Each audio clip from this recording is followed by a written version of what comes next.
Usually we get to really? But can you see it later? Yes, that's the whole point about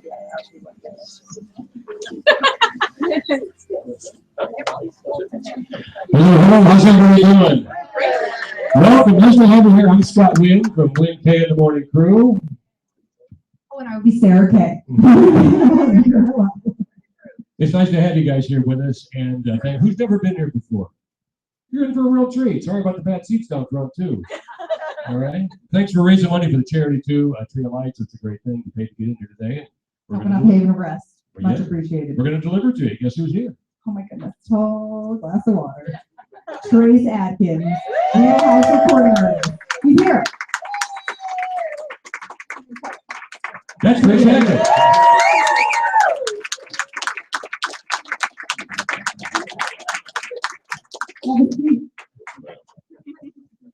All right. Welcome. How are you? Thank you so much for coming. We appreciate it. They appreciate it. Yeah.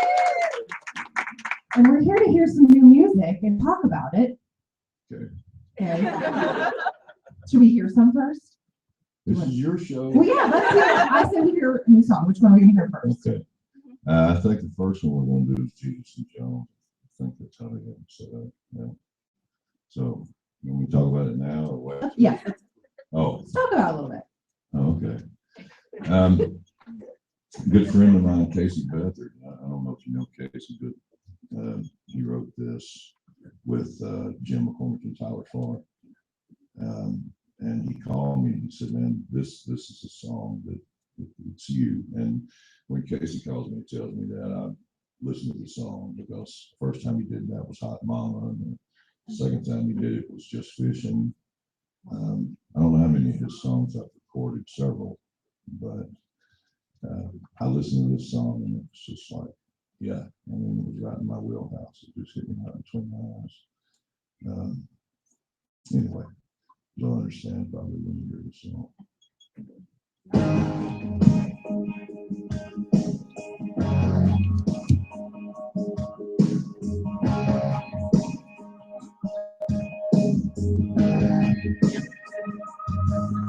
I'm the last one standing every Saturday night on the right feel wrong. Wrongs feel right, but every Sunday morning I see the light again. When I'm alone, the wagon, I'm a hell of a saint. I'll be damned if there ain't another pound of pain. Just down the road, man, it's a game that I can't win.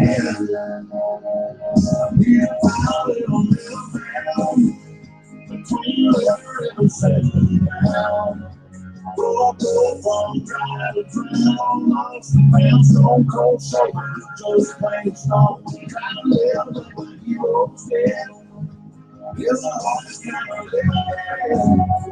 Until the wars and towers appear between Jesus and John.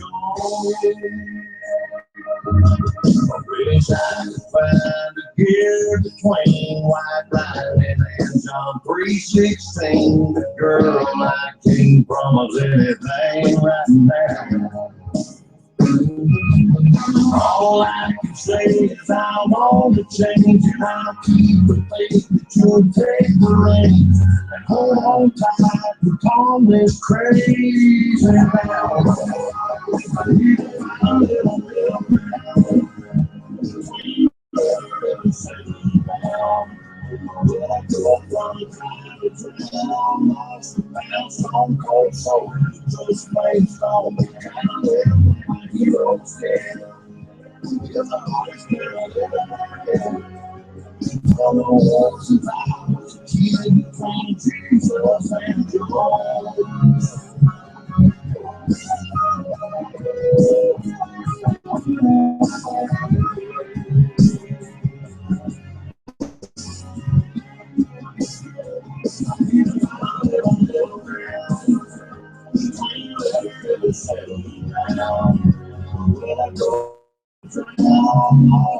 And so cold, some of the dust rain stone.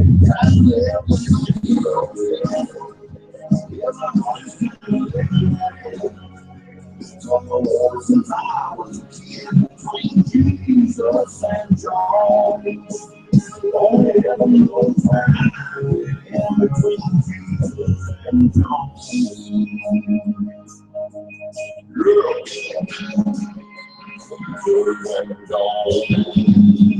Oh, everybody sing. Jesus and John.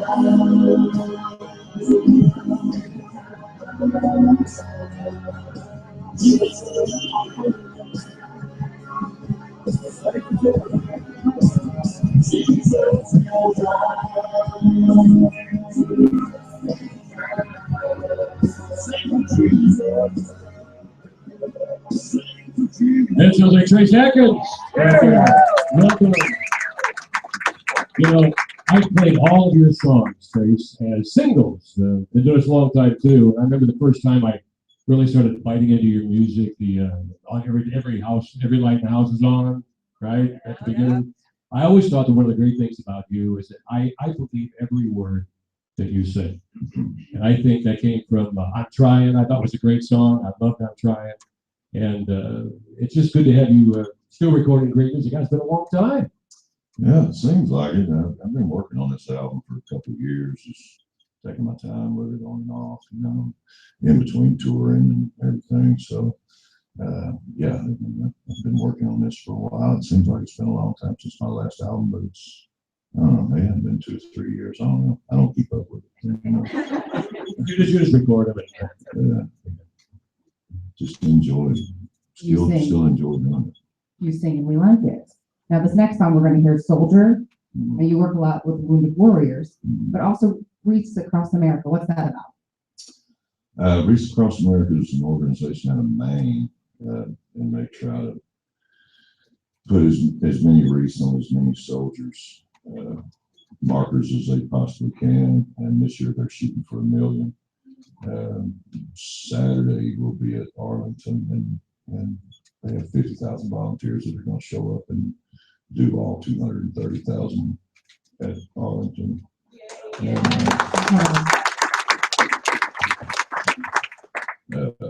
but this song is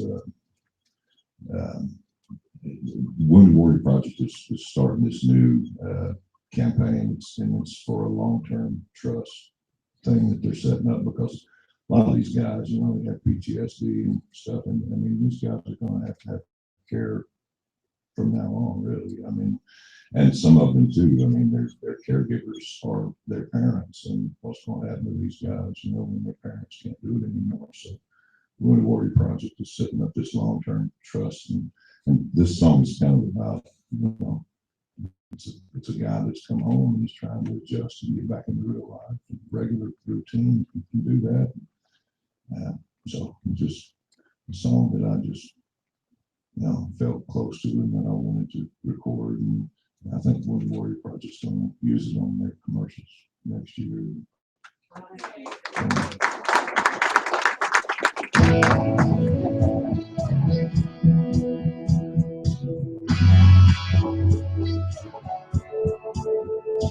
She's got a corner lot on Dogwood Drive. Your old truck in a 9 to 5 comes home at night to a pretty wife with a baby dude.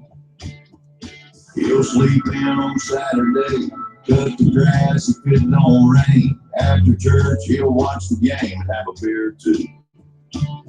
He'll stand up when he hears the anthem, and that won't ever change. He's still a soldier. His blood runs red, white, and blue. Put away his gun, but he still believes the American dream. His last breath will always be a soldier.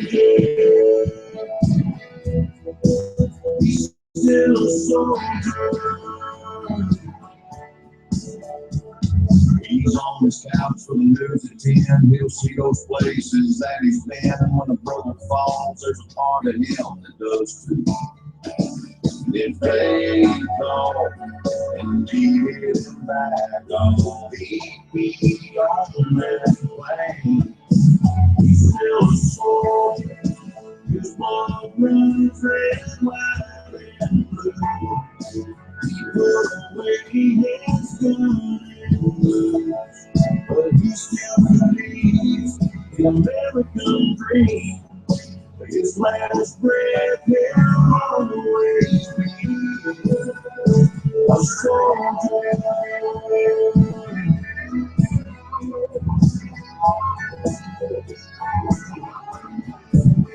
He don't wake up anymore. He is thunder. All believe on every left to be hungry.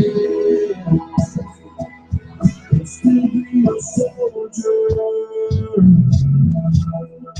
He's still a soldier. He's put away his wrong moves, but he still believes the American dream. His last breath will always be a soldier. He's still a soldier. He's still a soldier.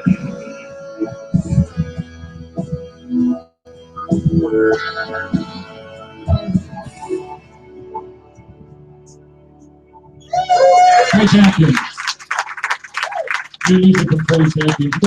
We have lots of people on the show, and they all say the same thing. It's interesting. They all say, you better like the song that you're going to record because you're going to sing it for a long time. And where's Anna? Anna wants to know, she put a question up where she says, what is your favorite song, or among your favorite songs that you record that you like to perform the most when it comes? It changes over the years, but my answer to that question, I don't know what other people's answers are, but they should, if they're telling the truth, your favorite song to perform live would be the one that the crowd responds to the most. You know, I like the ones that make them throw their panties on the stage. There you go. Okay. My person. Just fishing. What I'm talking about.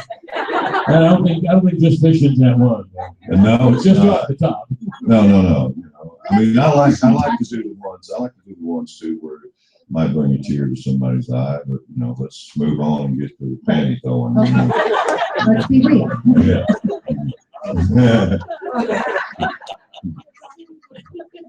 Okay, Sorry about another that. question. Being honest here. These lights are hot. Okay, Marla Barkey asked, where did you Marla? Where's Marla? Sweet Marla. Yay, Marla. She wants to know, where did you perform your first concert? Can you remember? No, it was in church. I can't remember. And see, that's where the Jesus and Jones thing came from. The first thing I ever did in front of microphones, I was singing bass in a quartet. It was guys. It was a trio of guys, and they were singing, and I was playing guitar, and they were rehearsing. We were going to play at this church banquet thing. And so I was back there playing, and I was singing the bass part, and the lead singer stopped and turned around and said, "Is that you?" And I said, "Sorry, dude." He said, "No, you know the bass part?" And I said, "Yeah, I know that song." I went up there and started singing the bass part. And then I started singing with him, and but I've been, sitting in the house playing with my daddy's George Jones records, Haggard and Wayland and Cash. All that. I was playing all that and learning to play guitar, but the first opportunity that came along for me was singing bass in a quartet, and I was so shy anyway. I probably, had it not been for that, I probably wouldn't have ever gotten into it. And then I did that for a couple of years and started realizing that chicks really dug the bass singer. Comes back to that again. And, so then I end up in beer joints singing George Jones songs, and it's like, how do you reconcile that? Did there come that moment that you decided that, if you remember the moment, that you're really going to go for it? What you weren't going to sort of do this, you were going to really do this all the way. Yeah, I was on stage in a club in Dallas, I remember. Yeah, it bit me hard. I'd hooked up with a band in South Louisiana and we started playing clubs, and we ended up in Dallas playing a club out there. And it got pretty wild, and it was a packed Saturday night, and I just said, "This I got to do. I'm gonna keep doing this." So, and then it just never got any better. Well, there's always that epiphany moment, I think, that everybody has, no matter what you do for a living, right? You decide this is all right, this is my calling, I want to do it. I don't think I've ever asked anyone directly that question before, because I think most people say, well, I know I wanted to do this from the time I was 10 years old, and it comes to some people a little bit later on. I had dreams of doing it, of course, but I had no idea how to make it happen, and that's all they were. They were just dreams, I've said this many times, jokingly, but it's serious too. I mean, my career is simply a hobby that went horribly out of control. I'm a very fortunate person that gets to make a living doing something I love to do, and that's kind of a hobby, isn't it? I mean, yeah, I love playing and singing, and it's my hobby, and it just turned into a career. So, I still enjoy it. Get to do what you love. Yeah. We get to hear another song? I think so, yeah. This is watered down. That's the name of the song. Yeah, that's the name of the song. That is the name of the song.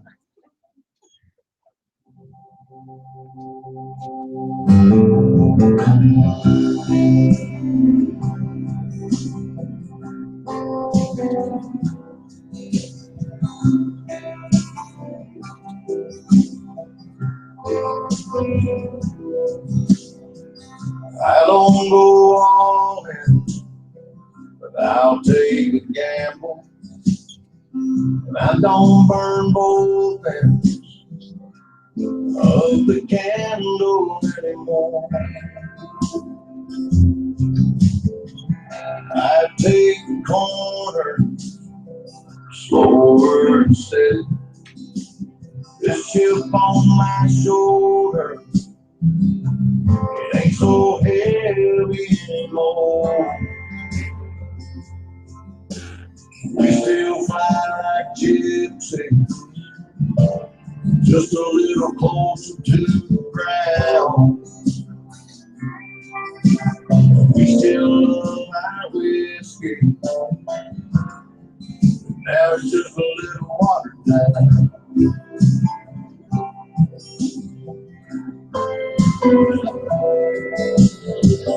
Couple girls I could have married someone else. These torches I still carry don't burn like hell the way they used to. The backside of 40 ain't near as crazy. Sunday morning ain't near as hazy anymore. We still fly like gypsies, just a little closer to the ground. We still love our whiskey, now it's just a little watered down.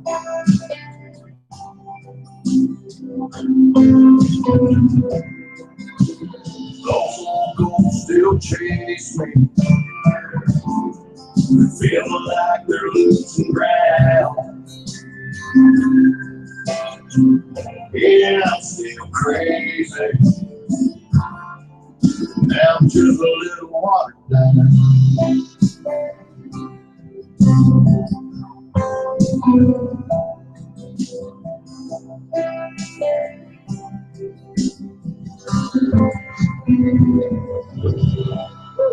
Hey, Space Jacket's watered down.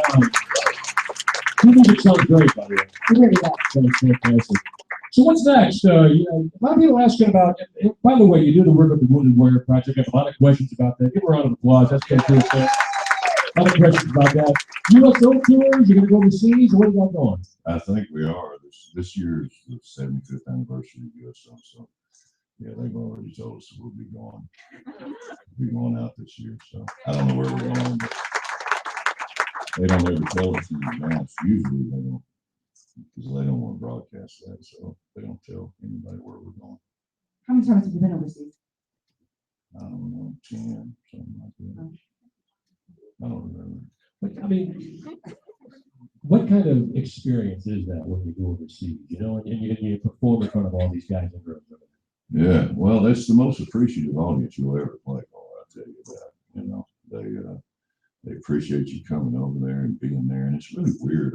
You know, I was told before I ever went and did my very first USO tour, I asked, I don't know how this happened, I can't remember, but I actually got to speak to Wayne Newton before I went and did my first USO tour, and he was USO guy, you know, forever after Bob Hope. It was kind of Wayne Newton, right?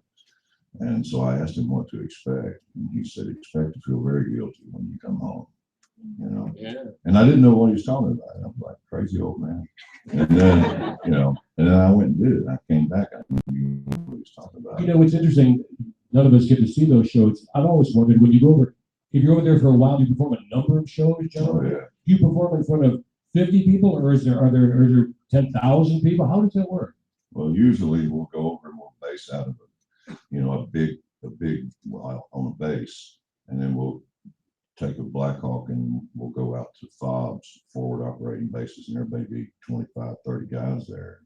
You know, I'll take a guitar player or two, and we'll give them the best we can, you know, with just 3 guitars. But we'll fly out and we'll do one like 9 o'clock in the morning, then we'll go do another one, then we'll go do another one, then we'll do a big show on the base that night. And then usually it takes us a day to relocate, go to another base, and then do it again. Sometimes though, you know, you'll be like in Afghanistan, you can stay on one base and just fly out every day and just keep going to different places, you know. So yeah, we just go and do small shows at those little forward operating bases. That's interesting to know, because you hear about a lot of stars that go over there. I was wondering how it worked. Text down, now you know. It's actually a pretty cool thing, and we thank you for doing that. It's really wonderful. Yeah. We have a question from the audience, Catherine Steiner, but in the opposite direction. What kind of truck do you drive? I got a GMC 3/4 ton 4-wheel drive extended cab Duramax diesel badass pickup truck. And do you have Firestone tires? I do. Yeah, I thought you knew. Does that answer your question, Catherine? Whatever you drive. I love doing that, by the way. That's great. I gotta be honest with you, I love hearing that commercial. Yeah. I got the surround sound out. There's a Firestone. Hey, I got some tires put on my daughter's car about 3 or 4 months ago, and I didn't say anything. I mean, she took the car down there, whatever. So I go with her to, you know, pay for the tires, I guess. And I thought it'd be, you know, so I walk in the counter and I'm like, whatever you drive Firestone. And he goes, yeah, that's cool. That'll be $630. It's like, dude, I'm the Firestone guy, man. Didn't matter to him.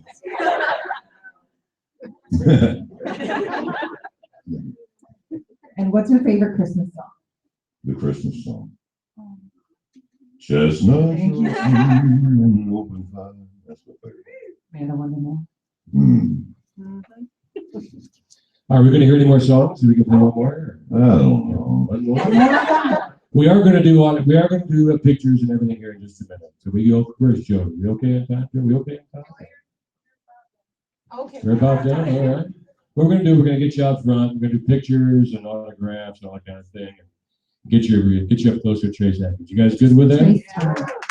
Let's hear it for Trace Adkins. Outstanding. And thanks for coming. By the way, for all of us, thank you for supporting the Tree of Life. Give yourself another huge round of applause. Leave it abreast. Appreciate that very, very much. Trace Adkins. This is a good setup, y'all.